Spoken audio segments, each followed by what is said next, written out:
Okay, so you're someone who wants to dig deeper. Yeah. You see the stuff online, the news, and you think, all right, but what's really driving things? Hmm.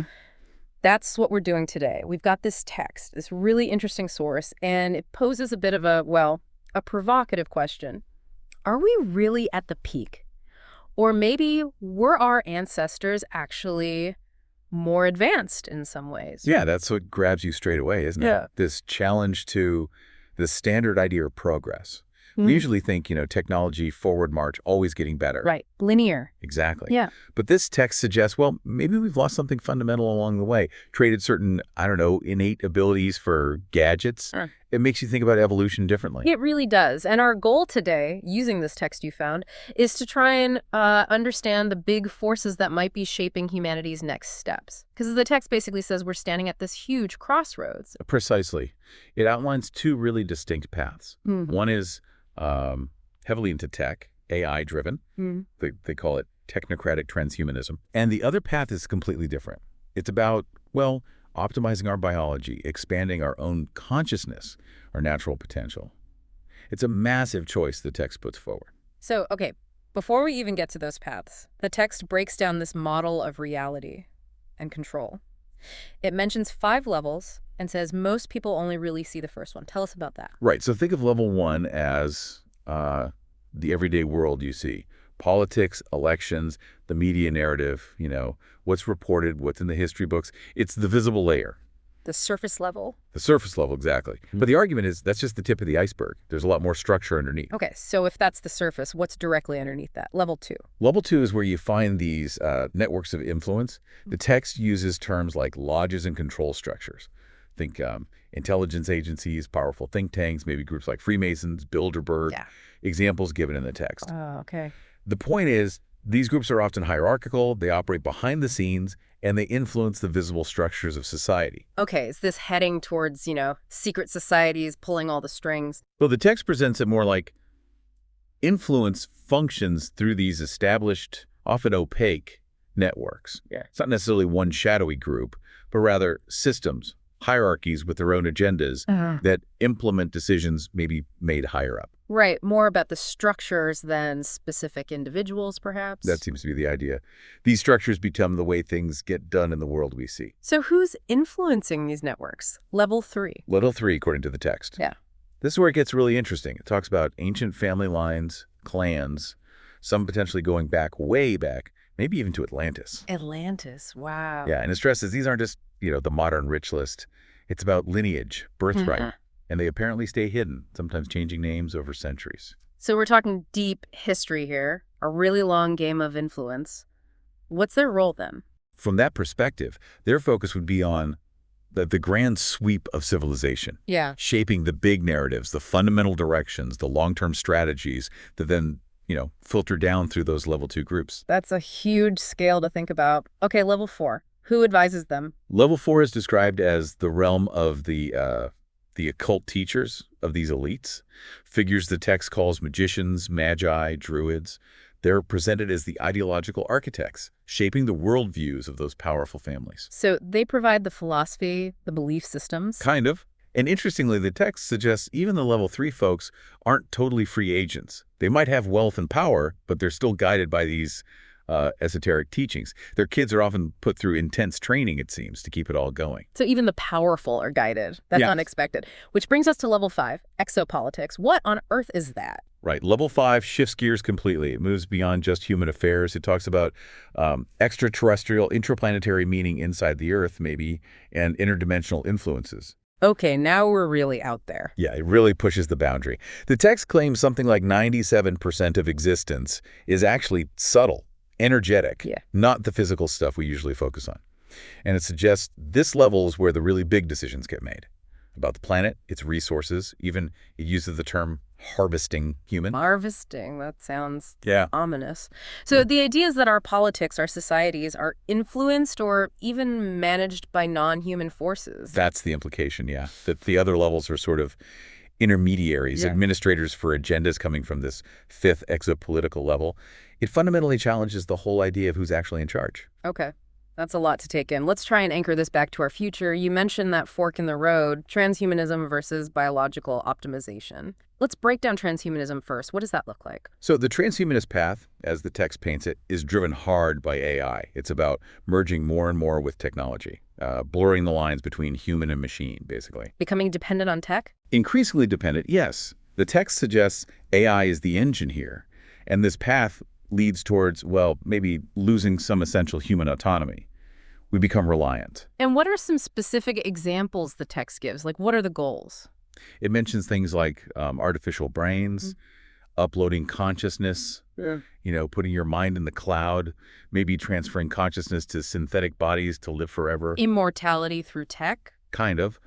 Also smart cities, 15-minute cities, total surveillance, AI managing aspects of life, maybe even moving beyond personal ownership of things. And the text argues that things we use now, like our phones or even modern medicine, they're like Trojan horses, preparing us. Yeah, that's the analogy. Yeah. That these technologies get us used to more and more integration, more reliance. Think how much we depend on our phones now for everything, right? Sure.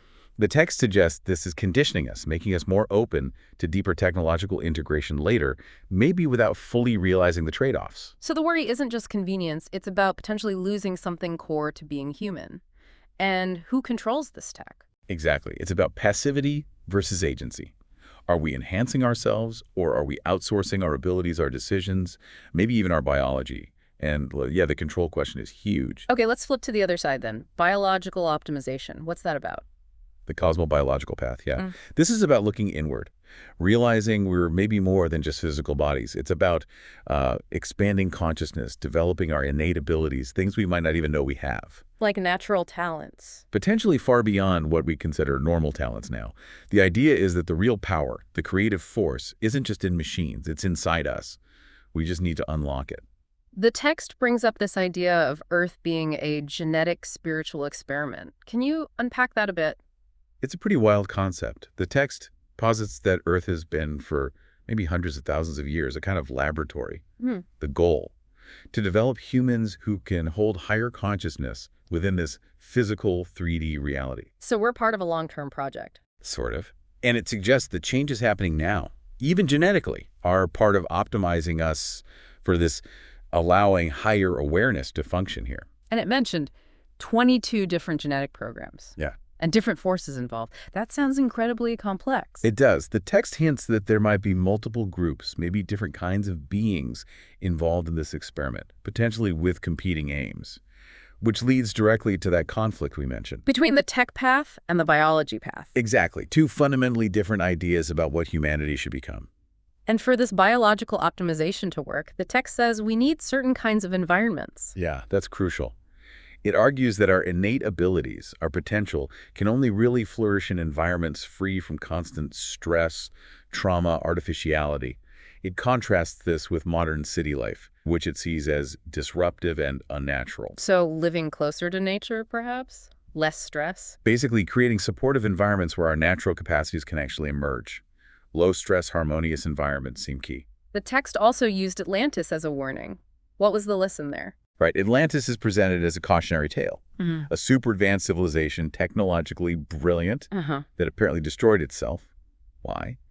Because elite groups, driven by ego, misuse their powerful technology, leading to conflict and catastrophe. The key takeaway is about the danger of power without wisdom. So the parallel is us today, with our own powerful tech. Precisely. We have immense technological power now, for good or ill. The Atlantis story in this telling is a stark reminder that technology itself isn't the issue. It's the consciousness, the intention behind its use. And that we might not be the first civilization to face this test. Exactly. That progress isn't guaranteed, and ignoring the inner development part can lead to ruin, just like potentially it did for them. Okay, let's shift slightly. The text talked about how control works. Structural versus non-structural management. What's the difference? Okay, so structural control is the stuff we can sort of see, or at least identify.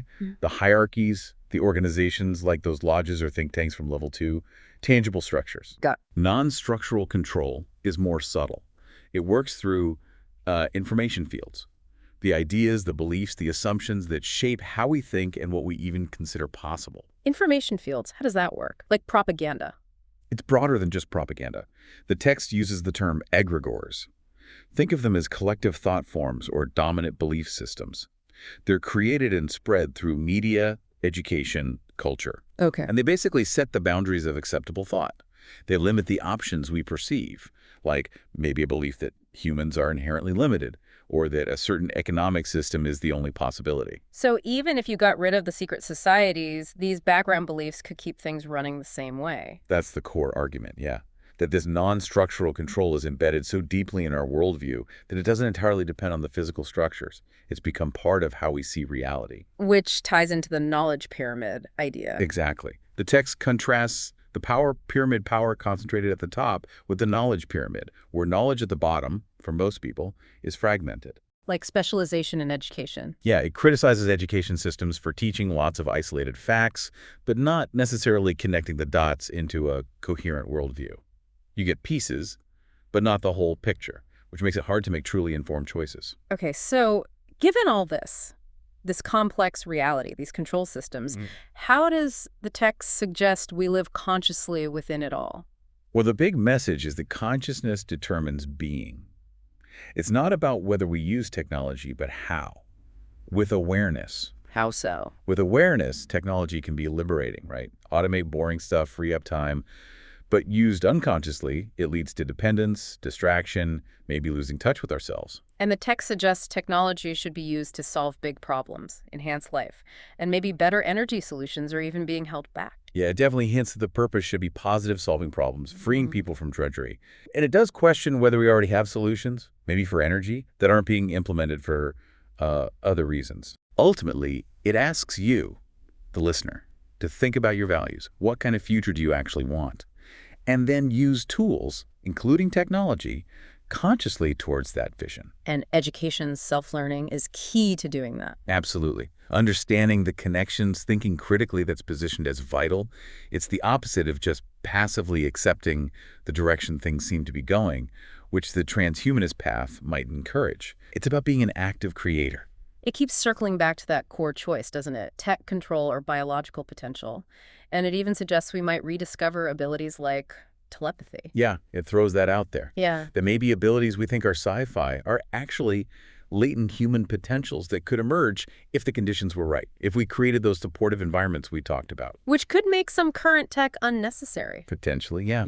Imagine developing innate communication abilities. Would you need a smartphone in the same way? And again, those right conditions are very different from, say, a big, stressful city. The text is pretty clear on that. It sees large modern cities as fundamentally unnatural, stressful environments that hinder our development. It strongly advocates for creating environments more aligned with our kind of natural state. So it really pushes for a new way of seeing ourselves, a bigger context, but accepts this might be hard for people to swallow. Definitely. It acknowledges that these ideas challenge standard worldviews, but it argues that staying open, being willing to consider these other dimensions, is crucial if we want to understand where things might be headed.